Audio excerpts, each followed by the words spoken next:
Argentina has decided to switch it up politically in the pursuit of having actual liberty. It appears that they have a libertarian candidate that has taken the front running position in the race.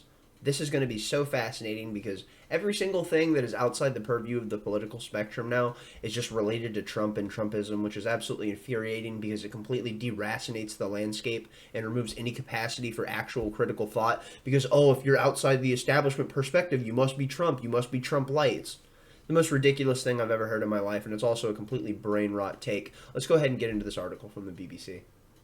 Javier Milei, Trump admirer, leads race for Argentina presidency. And they don't say what he admires about Donald Trump at all. They just say, look, he admires Donald Trump because it's a way that you can tar people with this brush of Trumpism.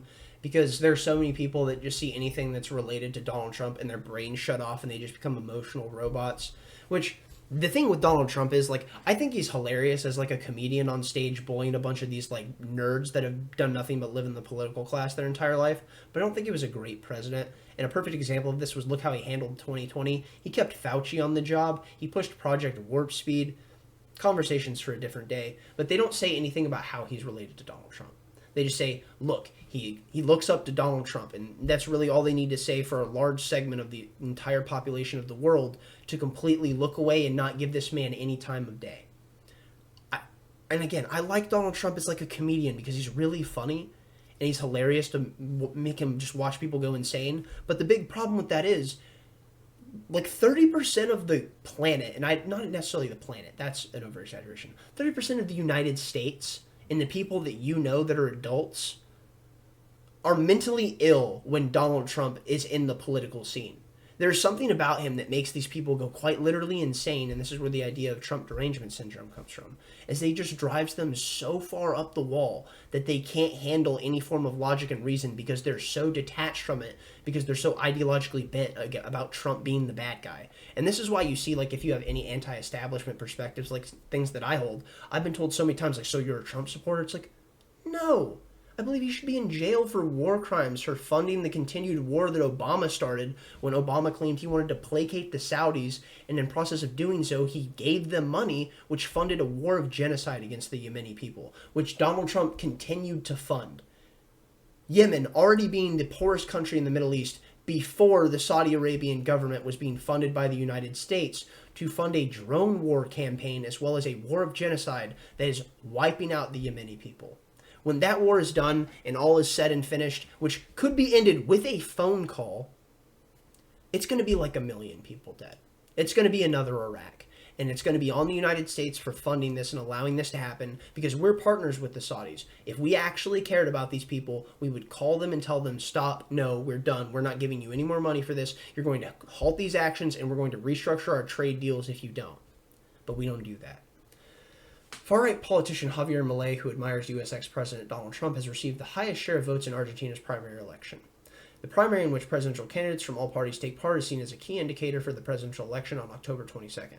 Mr. Milei exceeded expectations by winning 30% of votes ahead of more established politicians. Argentine media have described the result as a political earthquake, very much how Donald Trump was. The primary in Argentina differs from those in other countries since it is not restricted to party members, but open to all eligible to cast their ballot in the presidential poll. Voting is also mandatory. So, what we'll do is we'll make voting mandatory via the state. Every single voting age person has to vote. And in the process of doing so, we're going to vote for the most anti-establishment candidate possible, the libertarian anarcho-capitalist who vehemently hates the state. You'll love to see it. Whoever wins the most votes, therefore, is seen as the favorite for the presidential election on October 22nd. Opinion polls ahead of the primaries have seen Mr. Milei trailing behind the center-left economy minister Sergio Massa and the conservative candidate Patricia Bullrich. But with more than 97% of votes counted, Mr. Milei has 30% of votes, ahead of Bullrich's coalition of 28% and Sergio Massa's coalition of 27%. Newspaper La Nacion compared Mr. Milei's surge to a tsunami. And this is a perfect example of like what happened with Donald Trump. Donald Trump was very much a political earthquake, and in the process caused this massive wave of populism, which you could consider to be a political tsunami that they're referencing here. Mr. Milei is a former TV personality, very much like Donald Trump. Despite serving as a congressman since 2021, he likes to portray himself as a political outsider. Which, if you're someone who is removed from the respect of the establishment and you despise the current regime, at what point are you not removed from the current political system, even if you served in Congress? So, his anti-establishment view have endangered him, with the establishment and endeared him to Argentina voters angry at the current and previous governments for failing to solve the Argentina economic crisis. Year-on-year inflation is above 115%. 1 in 4 Argentinians living in poverty, and the local currency, the peso, has plummeted to such an extent that football fans from rival nations have torn up peso bills to taunt Argentina fans. Man, it's like your currency is so useless that I'm going to spit on it, burn it, and stomp it out so I can show you how bad your football team is. But this is a perfect example of something that got Donald Trump elected, was the disastrous handling of the economy with the 2008-2009 crash. What happened? They bought out the banks, they saved the banker class, and then they left the middle class to rot and dry. And what happened? That created such an animus against the political establishment that these people that in large part voted for Barack Obama in 2008 and 2012 voted for Donald Trump en masse. And it was simply like Michael Moore said, the voting for Donald Trump and the election of him as U.S. president in 2016 will have been the greatest FU to the establishment that has ever been committed by the American populace.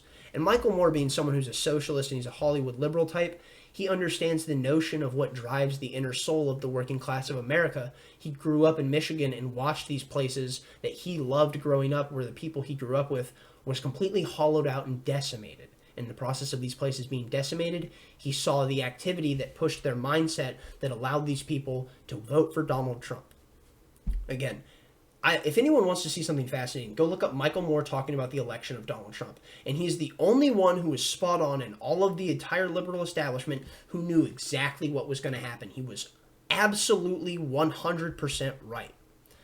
So, Mr. Milei has launched bitter attacks on his rivals from established political parties. Speaking after the primary on Sunday, he told his cheering supporters that we have managed to build this competitive alternative that will put an end to the parasitic, thieving, useless political caste. Oh my God, chef's kiss, just say it again for the people in the back that need to hear it. The parasitic, thieving, useless political caste, which is exactly what the people that operate your government are. The people in government don't make anything of value. What they do is they steal from the value that is created from the populace, that is created from their labor.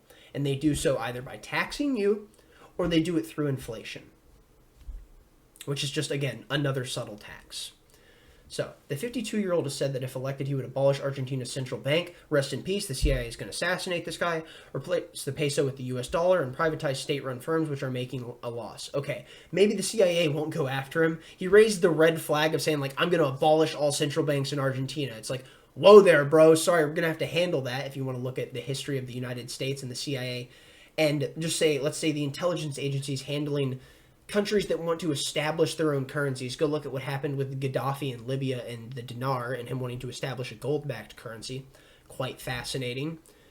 The thing is, he goes, red flag, I'm going to get rid of the central banks, and then goes, white flag, hold on, I'm going to go ahead and make the US dollar the stable denominational currency of Argentina. Which, if the peso is so low in value, it's understandable why you would want to make the dollar the grounding currency. And we see people like Nayib Bukele in places like El Salvador right now who have made Bitcoin the national tender, which El Salvador is absolutely blossoming. I should really do a video on that. Incredible country. If there was anywhere I would move right now to go for a year to go experience the Latin American countries, I would move to El Salvador, and it would be in a heartbeat. I wouldn't even question where else I would go. It would be El Salvador, and it would not even take a moment of thought. The 52-year-old has said that if elected, he would abolish Argentina's central bank. I already read that, but I can't get over the fact that he's like, I'm going to abolish the central bank, but, hear me out, CIA, give me a moment. In a policy that brings mind to Brazil's former far-right leader, Jair Bolsonaro, which was ousted recently by the socialist candidate, he ended up losing power. Bolsonaro, who was also kind of like a Trump-like candidate in Brazil. Mr. Milei proposes loosening gun controls. Mr. Milei has also started that he is opposed to abortion unless the mother's life is at risk, and has included a promise to protect children's lives from conception in his campaign program. So, the whole idea of from conception, he believes that when the sperm meets the egg, that is when you are having the value of a life created. Which, on a scientific level, is technically true, and people wanted to use the restructuring of language like they do with so many things. But no, it's actually a zygote. It's a human being. It's going to be a human being. Bill Burr has a bit about this, that if you have a thing of cake batter in a pan that's halfway cooked, and someone just takes the pan of cake batter and throws it at a wall and it just blows all over the wall, you'd be like, what are you doing? That was going to be a cake in 20 minutes. Why would you do that? I can't believe you would just go ahead and blow this cake all over the wall. And it's like, it's a comedy bit. And I'm personally against abortion, but there's a staunch conversation to be had that people completely missed all of the grayscale that goes on in this area. Whether you're pro-life or pro-choice, people completely sidestep the factor of all of the nuance that actually exists within this conversation. It's just either shout your abortion, no, it's great, don't worry about it, your body, your choice, or it's a life, anything you do transgresses upon that life. And I more so operate on the fundamental of the non-aggression principle, that I believe that the child itself is a life, and it's not that necessarily because I believe from conception that this baby needs to be protected. It's because of the fact that it is a life, and you do not have the right to aggress on another individual. You do not have the right to kill the child. And that's my perspective on abortion, which every single time you end up mentioning the fact it's like, oh, I'm pro-life. It's like, oh, so you're a Trump supporter? It's like, Jesus Christ, man. How hard is it to get people to move outside of the binary perspective that politics has put them in? And what's crazy is politics has done this to such a degree that it's made people binary thinkers even outside of politics. And Twitter is a good example of this because it's such a hellscape for brain rot. Arguably, you are siphoning your IQ to stupider people when you go on Twitter. They are actively getting smarter by dragging you down to their level and then beating the shit out of you with experience. So, let's get back to the article. Mr. Millay has also stated that he is opposed to abortion, he has attacked sex education in schools as a ploy to destroy traditional family, and is a climate change denier. And climate change denier, this is just a term used to say, look, what the establishment is saying about climate change isn't true. The science doesn't fully support this. Climate change is absolutely real. But the thing is, what they're saying about it isn't legit to the degree that they're saying it because they're obfuscating certain pieces of data so that they can push a narrative for top-down totalitarian control. That is what I believe climate change is going on, and that is probably what someone like him believes is going on, considering I would argue he comes from the same school of thought. But granted, even coming from the same school of thought of being a libertarian ANCAP, I would say he's probably not a Keynesian when it comes to the economy, and he's probably more of an Austrian, but that also depends. But I'm not used to running into people who are anarcho-capitalists that fundamentally operate off the perspective of Keynesian economics. Moving on. Sporting long sideburns, singing rock songs, and often wearing a leather jacket, the 52-year-old was deliberately provocative and often attacks the left in expletive-laden outbursts. And the thing is, it's like the left are the people who control all the political levers of power currently. Just like the left was actively, during the Vietnam War era and the anti-war movement in the 60s and 70s, was going after the right because they control the political levers of power when it comes to the establishment powers for war. So, his unexpectedly good performance in the primary, 10 percentage points above what opinion polls had predicted, has sent the peso tumbling even further. The official fell nearly 18% when markets opened on Monday to just over 350 pesos per dollar. Mr. Malay's success was celebrated rapturously by his supporters, whom he told, "We are in true opposition. We are the only ones who want a real change because, remember, different Argentina is impossible with the same old people. The same old people who have always failed, the same old people who have been failing for 100 years. One moment, I'm letting a kid.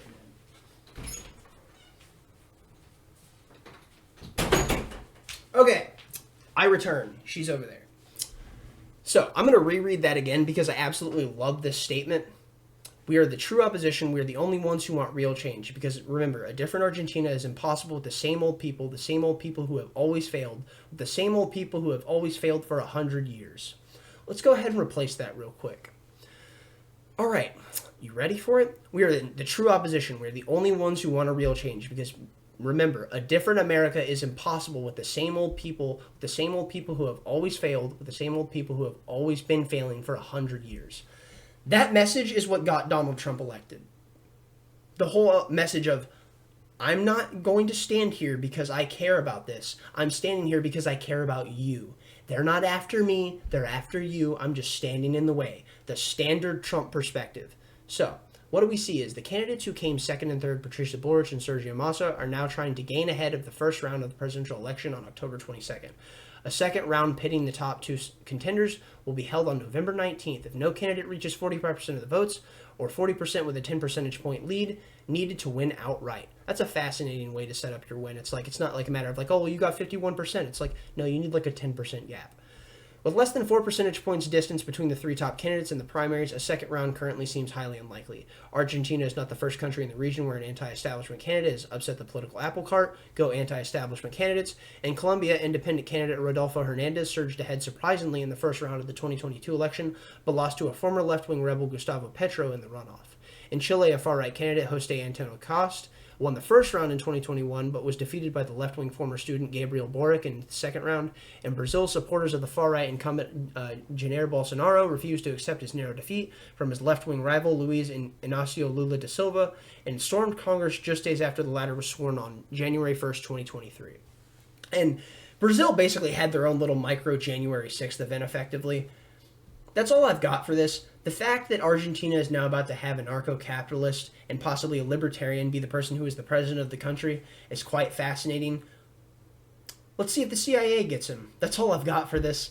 Leave a thumbs up on this if you liked it, a thumbs down if you didn't. Tell me where I'm wrong in the comment section down below. Stay lovely, stay great. Share this with someone if you enjoyed it. Peace out.